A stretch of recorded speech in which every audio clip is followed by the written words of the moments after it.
पंचायत राज व्यवस्था में सरपंच हमारे घड़ी के मुख्य कांटा है, लेकिन सेकंड कांटा तो सचिव है, थर्ड में रोजगार सहायक है। इस तीनों की सुव्यवस्थित संचालन के लिए सभी पुर्जों को सही सही काम करना पड़ेगा। आज ये महसूस हुआ रहा है इस धारा पे देखकर कि यहाँ का जो संगठन है बहुत ही मजबूत है, और ऐसा रहेगा तो निश्चित हम समय में अपनी मांग को इस सरकार से पूरा कराने का हक रखते हैं और पूरा होगा। साथियों, मैं पिछले दिनों जब आंदोलन में था तो कभी कभी ये बात आती है कि सचिव लोग शायद थोड़ा सा जीवन स्तर अच्छा है इनका, गवर्नमेंट में मैसेज जाता है, और कभी कभी ये जाता है कि पता नहीं ये लोग सही ढंग से काम करते हैं कि नहीं करते। लेकिन आप गूगल पे जाओ, आज तो मल्टीमीडिया का जमाना है, आप सर्च करके देख लेना। छत्तीसगढ़ के इतिहास में यदि सर्वाधिक छत्तीसगढ़ शासन को पुरस्कार मिला होगा तो पंचायत राज ग्रामीण विभाग, समाज कल्याण विभाग के कार्यक्रम से पुरस्कृत किया गया है छत्तीसगढ़ सरकार।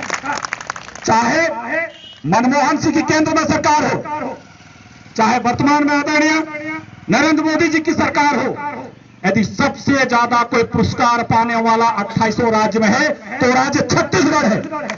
सर्वाधिक पिछले एक वर्षों में 30 प्रकार के राष्ट्रीय पुरस्कारों से नवाजा गया। ये सब आपके कर्मों का परिणाम है, लेकिन जो काम करता है उसी के लिए सरकार ध्यान नहीं दे रही है। साथियों, पिछले दिनों भी पंचायत में पारदर्शी व्यवस्था के लिए, जवाबदारी के लिए जिम्मेदारी लेके ई गवर्नमेंट पुरस्कार से नवाजा गया।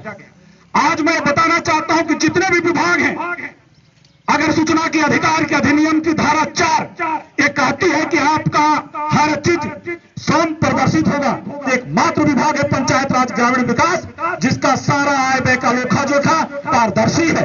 सबसे पहले भी किसी विभाग का सॉफ्टवेयर आया छत्तीसगढ़ में तो विभाग था पंचायत राज ग्रामीण विभाग। हम सबसे स्वच्छ और सबसे साफ सुथरा काम करने वाले विभाग के कर्मचारी हैं, फिर भी हमारा शोषण अभी बर्दाश्त से बाहर है। हमारे रोजगार सहायक बंधु हमारे बीच बैठे हैं। आज की विषम परिस्थितियों में, इस दुर्गम, जहां प्रकृति ने अपना सब कुछ लुटाया है, फिर भी इस दुर्गम क्षेत्र में केवल यहाँ का उद्योग धंधे के नाम पर शोषण हुआ होगा, बड़े बड़े पहाड़ ढहाए गए होंगे, खजाने लूटे गए होंगे, लेकिन गरीबों का पेट भरने का यदि कोई काम किया है तो हमारा सचिव रोजगार सहायक भाई किए हैं। ग्रामीण अर्थव्यवस्था की यदि धुरी आप आज आप ग्रामीण क्षेत्र में देखेंगे तो सारी अर्थव्यवस्था नरेगा पे टिका हुआ है। मैं मनोरा के व्यापारी बंधुओं से भी बताना चाहता हूं, आप भी हमारे सहयोग में आ जाओ, क्योंकि आपका व्यापार का लेन देन ग्रामीण अर्थव्यवस्था से चलता है।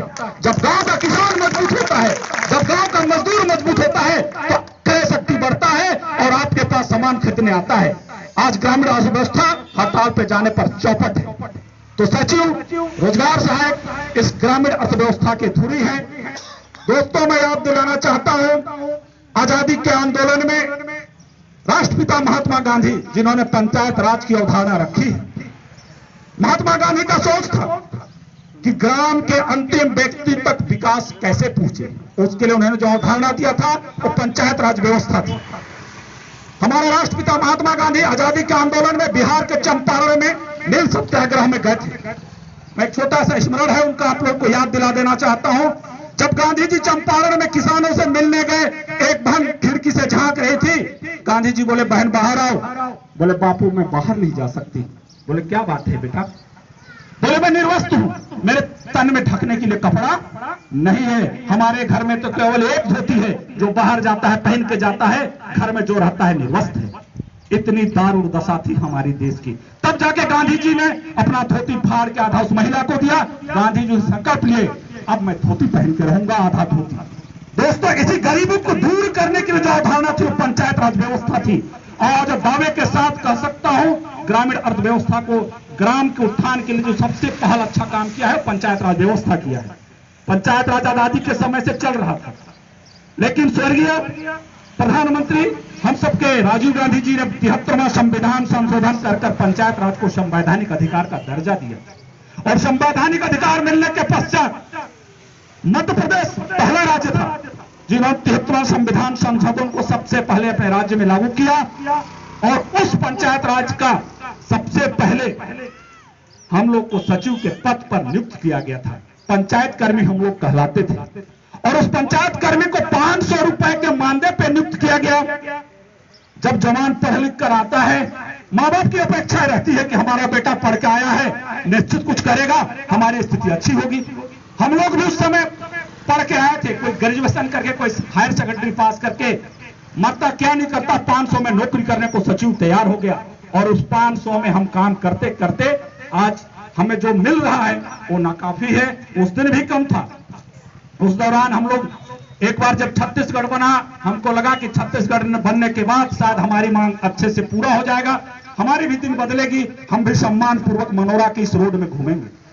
साथियों, जोगी जी से हम लोगों ने प्रश्न किया था, जोगी जी अभी हम सब कुंवारे हैं, हम सब की एज लगभग 25, 26, 24 साल हो रहा है, और हम सब का भी शादी ब्याह नहीं हुआ है। शादी ब्याह की बात भी चलती है तो लड़की वाले पूछते हैं लड़के को कितना मिलता है, तो जवाब आता है 500। बोलते इसको कौन लड़की देगा, 500 में मेरी लड़की का क्या भरण पोषण करेगा।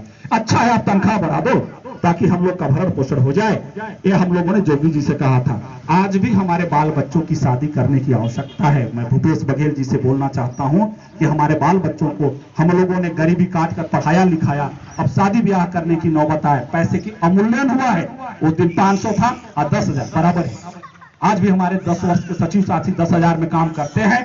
मैं आपसे बोलना चाहता हूं, हमारी मांग आज भी जायज है।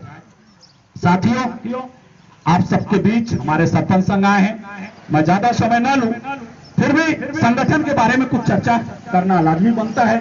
क्योंकि संगठन है तो हम हैं। यहां पे कोई अंबुज नहीं बोल रहा, कोई अंबुज नहीं बोल रहा। अंबुज को बोलना होता तो मनोरमा में पहले भी आ गया होता। यहाँ पे कोई हमारे श्याम बिहारी भाई साहब नहीं बोल रहे, यहाँ पे कोई हमारे नईम भाई नहीं बोल रहे। ये तो सचिव संघ का व्यक्ति बोल रहा है, सचिव संघ बोल रहा है, संघ की आवाज। और संघ है तो है। हमारे भाई बोल रहे थे उस मधुमक्खी के छत्ते पे पत्थर मार के देखो, निश्चित आप मधुमक्खी एक आ जाए मसल हो गई। सरपंच संघ जिंदाबाद, सरपंच संघ जिंदाबाद, पंचायत सचिव संघ जिंदाबाद, रोजगार सहायक संघ जिंदाबाद। लेकिन हमारी एकता जिंदाबाद, हमारी एकता जिंदाबाद। उस मधुमक्खी के छत्ते पे भी पत्थर मारते हो तो मधुमक्खी टूट पड़ता है और अच्छे अच्छों की हवा गोल कर देती है। हमें वही एकजुटता प्रदर्शित करना है। और कहा भी गया है संघ है शक्ति कलजुगे। आज की सो शक्ति है और संघ की है। एक साथ आप रहेंगे, मिलजुल कर रहेंगे, सहकार की भावना हो, सद्भावना हो, एक साथ काम करने की इच्छा हो, तो आप निश्चित इस सरकार को झुका लेंगे। क्योंकि तिनका तिनका बनकर रस्सी बनता है और उस रस्सी से मदहोश हाथी को भी बांध दिया जाता है। ये संगठन की शक्ति है और संगठन की शक्ति को हम आज यहाँ दिखा रहे हैं। ये संगठन की शक्ति है कि इतने लोग इतने दूर से हमारे सरपंच संघ के लोग पैदल चलकर इस पंडाल पे आए। साथियों, मैं हमारे चूंकि जनपद भी करीब में है, हम जनपद पंडाल के बगल में बैठे हैं। शायद हम लोग की आवाज रोज जनपद तक जाती होगी। मैं सर लोगों को, आप लोगों को भी ये माइक के माध्यम से आग्रह करना चाहता हूं, सर हम आपके निर्देशों का 24 घंटे पालन करते हैं। 25 दिसंबर से पूर्व आप जो कहा, 12 बजे रात को कहा, दिन को कहा, हमने हर काम को किया है। आज हम अपनी हक की लड़ाई में हैं, तो मैं सम्मान्य सीओ सर से भी निवेदन करूंगा, आज हमारा सहयोग करिए। जहां तक रोजगार गारंटी की बात है, रोजगार गारंटी में जितने स्टाफ सब के सब संविदा के हैं। हम जितने टीए हैं, इंजीनियर हैं, हमारे यहाँ इस पावनधरा में, मनोरा में अभी हमारे भाई बोल रहे थे कुछ डिमांड निकाला जा रहा है लेबरों का। क्यों फर्जी डिमांड निकाल रहे हो? क्या मिलेगा उससे आपको? क्या सरकार के बहुत ही जरूरत पुत्र है? आप भी संविदा में काम करने को मजबूर हो। मैं कहता हूं संविदा के जितने जनपद के कर्मचारी हैं, तो आप भी आंदोलन आपका भी धन्यवाद स्वागत करता है। जितने शोषण के शिकार हैं जो एक मंच पे नहीं आएंगे, तो इसी प्रकार बारी बारी से सबका शोषण होते रहेगा। कैसे आप हमारे उज्ज्वल साथ भाई बहनों का साथ दो, हम आपका साथ देंगे। साथियों, संगठन में मिलजुल कर रहना है, संगठन की शक्ति को बढ़ाना है। संगठन में छोटी सी बात आती है, उसके चलते बहुत सारे मतभेद भी आने लगते हैं।